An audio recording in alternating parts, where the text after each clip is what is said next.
things that are so normalized in Uganda. One of them, adultery. You can be among 10 couples, and I kid you not, eight out of 10 are all facing adultery in some way or form. Either it's the woman or it's the man. And the funny thing is, you who's observing all these things, the moment you talk about it, you are wrong. Like, what do you mean? Everyone needs to have a side piece. We say things like, you hear these narratives of, for a good marriage to succeed, you need a panadol, you need someone on the side to make life easy. Which for me, I find so baffling, and I feel like this is the highest level of mockery. If you know for sure that you do not intend to be faithful, why do you go for holy matrimony? But why must you go in front of God, drag people to church, just to tell lies? And the funny thing about this thing, you can be even at a wedding, and there are people scrambling around looking for money to go to a hospital to maybe bail out a side piece who's giving birth. And these people at the wedding, it's the best man, his friends, even his own family members. And you look at the whole thing and you're like, what is going on? Like, why can't people just be true to themselves? If you've decided that route of monogamy is not yours, then choose it, boldly choose it and live it. But don't tell lies. Those are my thoughts.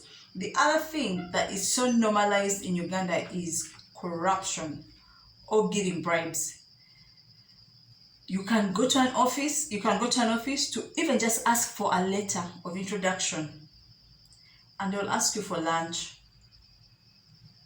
Like a letter you can type yourself and print, and they just have to append a signature and stamp, and they'll say need lunch. And you know what? It's like common sense. Like, you must go with something to give that person in that office.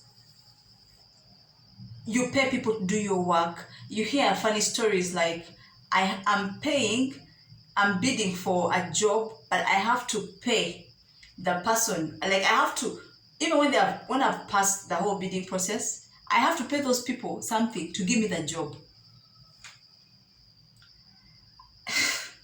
Anyway, the other thing that is so normalized in Uganda, or even not only in Uganda, is fathers abandoning children and neglecting children. We have come to a point where when we hear that a man has abandoned or neglected his children, we don't even fight so much. We just say, like, it's expected. The law, the courts can fight it. They can try to make sure that the man does something, pays some money here and there. But in case he totally refuses, as a society, we just shrug our shoulders. We're like, and we leave the woman to suffer. Like, it is almost like 100% guaranteed. If you're a woman and you decide to have children, make sure when things fall through, you can take care of those children without that man. Because if for any reason that man should walk away and refuse to help you with those kids, you can cry, you can nag, you can take him to court. If he's sensible enough and he says, okay, let me help out, good for you. But the moment he refuses, even your own people, your own family members will be telling you, just get the children, you do something and educate them.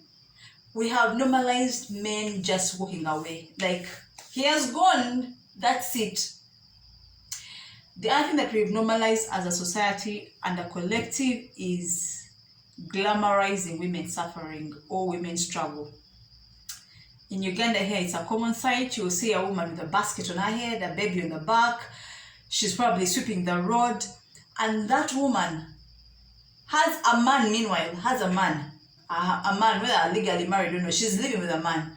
She goes back home, she cooks food. She cooks for that man. From the money she worked for She worked for meanwhile. And you know what the man does? Either he's sleeping the whole day, sleeping around with the people in the neighborhood, drinking alcohol, adding more women on top of her, like adding more women or concubines. And you know what the society does? When you hear those stories, everyone says, men are like that.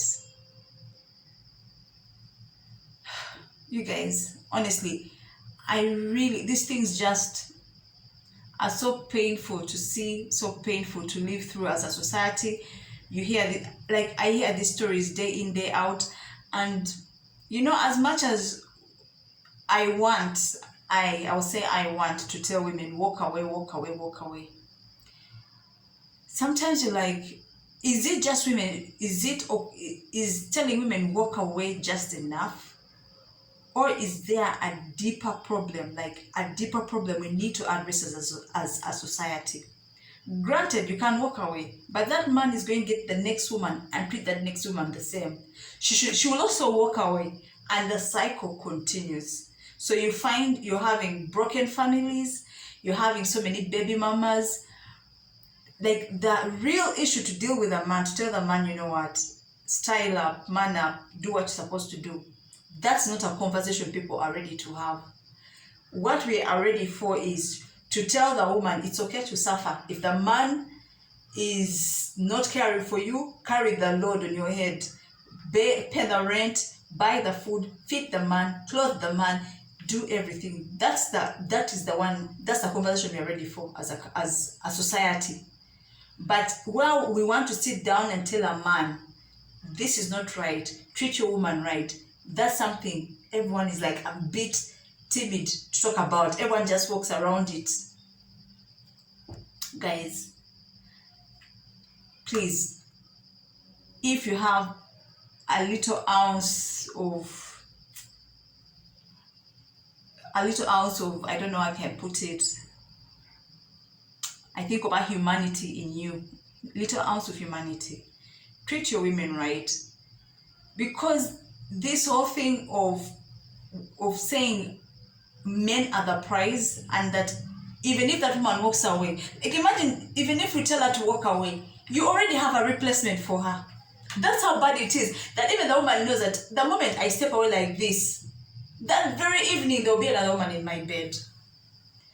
And the man doesn't learn anything. The society just keeps going in circles and circles. So for me, I would call out my brothers, I would call out every man out there, please treat your woman right. I feel like it shouldn't be a big problem. It shouldn't be a problem to just have just basic courtesy, basic decency, to say this is a human being, I need to treat them right. This one, just because your wife or your woman is a human being, just because they are human, treat them right. That's all I'm saying.